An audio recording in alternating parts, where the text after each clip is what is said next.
Welcome to a world where nothing is quite as it seems. Welcome to Fake Britain. Police officer, stay where you are.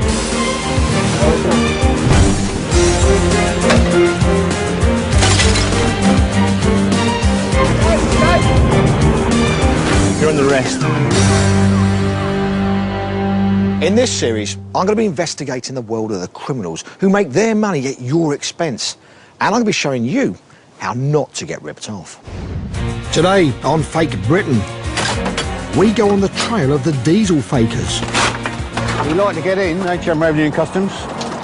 We uncover the remarkable story of the secret consignment of fake oil drills bound for the Middle East. I thought, could this really be happening in Peterborough? And find out what happens when mini pig breeders start telling porkies.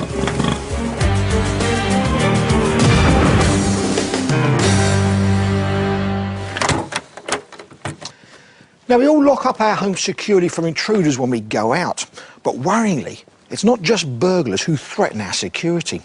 Now, you imagine going out for the day, returning home and finding that somebody else had moved in, and it's all thanks to a fake landlord. Angela Bella Leach and her family had moved out of their council house in East London for 2 weeks while building work was being carried out. We drove past the house and noticed that there was curtains up. And so I went to try my key in the door just so I could go in and have a look at the house. And I couldn't even use my own door key in the house. And that's when one of the gentlemen that are living in there opened the door, started shouting at me, asking me who I was, telling me, and I explained, you know, this is my house, who are you? And he started shouting, no, this was his house, he lives here, who am I? I've got no right to the house. He was very confrontational, in my face, shouting. And so my husband, Terry, come along to stop any confrontation, to basically stop the man being so aggressive towards me. Angela was the victim of a fake landlord. They'd broken into her home while she was away, changed the locks and rented it out to someone else. They make a tidy profit by asking for cash deposits up front. In cases like this, often the new tenants are victims too, as the deposits and rents they may lose can run into thousands of pounds. Angela called the police and council, but the tenants said they'd paid rent up front and refused to budge. Now, because there is somebody in my property, first of all, it doesn't feel safe to come around here because they know who I am because they've seen me on several occasions. And it's quite a violation. And it shouldn't feel like that no matter where you are, especially walking past your own home.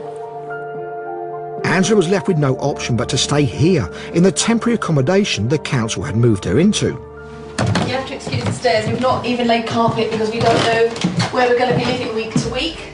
And all because of a fake landlord. We've got all the suitcases around the place because we can't put up the wardrobes because we don't know if we'd have to dismantle them within 24 hours or whatnot if we've got to move again. So basically, we're living out of the suitcases. Oh, it's horrific. Angela and her family missed their old home, and while the police and the council try to sort out the problem, all they can do is wait. But Angie's family weren't the only victims. George Pope was their next-door neighbour. One day, he took his dog for its usual walk. After falling ill, he stayed the night at a friend's house. When he returned home, he found a fake landlord had visited his property too, and illegal tenants had already moved in. I came back here at midday on a Saturday and I put my key in the door, it didn't fit. And suddenly I noticed outside the porchway loads of orange bags and I undone them. That's my stuff, so I walked straight out, phoned the council, it's an emergency service. As I did, I saw a Lithuanian fella walk in the garden, so I said, excuse me, what are you doing? He said, this is my home now. He said, I paid £3,000 deposit, 6 months. I said, have you? I said, I've been here 4.5 years, mate. I said, it's my home and I pay the rent, gas and electric. So that's when, of course, the police were called, and it took them 6 hours to come round. What had looked like an isolated incident was in danger of taking over the whole neighbourhood. The tenants alleged they had the right to live there. They produced a letter from a local estate agent saying the property had been rented out to them. It was looking like George and Angie might never get back in. I was very near to fainting. Yes, I did cry. Knowing that other people were in the place. wasn't fair and wasn't right. Traumatic and frightening.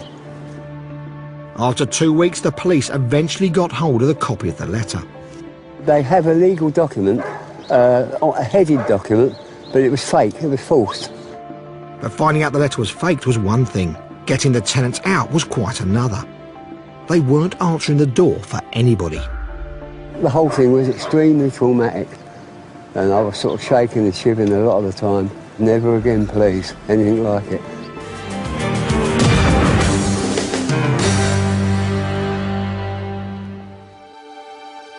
Across the country, fake landlords have been making money by breaking into properties while the occupiers are away and renting them out. Angie Bella-Lige found illegal tenants in her council house, and she and her family had to stay in temporary accommodation. The legal wrangling went on for so long, her temporary move is now permanent.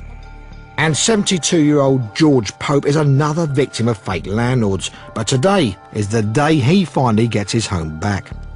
Hopefully it's a new start, a new life for a 72-year-old boy. That's it, in we go, at long last. But things aren't exactly how he left them. And here's where the washing machine was. That's gone. They're ruthless, they don't care what they do. They'd even taken his food. There was nothing in them. Yeah. So sad. And upstairs as well, A bit slow, because only 1.5 legs. more worrying discoveries. And in here, that looks like a drug needle, I think. I don't know. I don't want handling things. And it seems the tenants didn't care much about taking money from a pensioner. One of my old wallets, which I won't find anymore in, because I only have £30 in that. Nothing at all enough. And his clothes as well. Stone empty. That and my jeans in. For George, the whole experience has been overwhelming. Bit shaky again.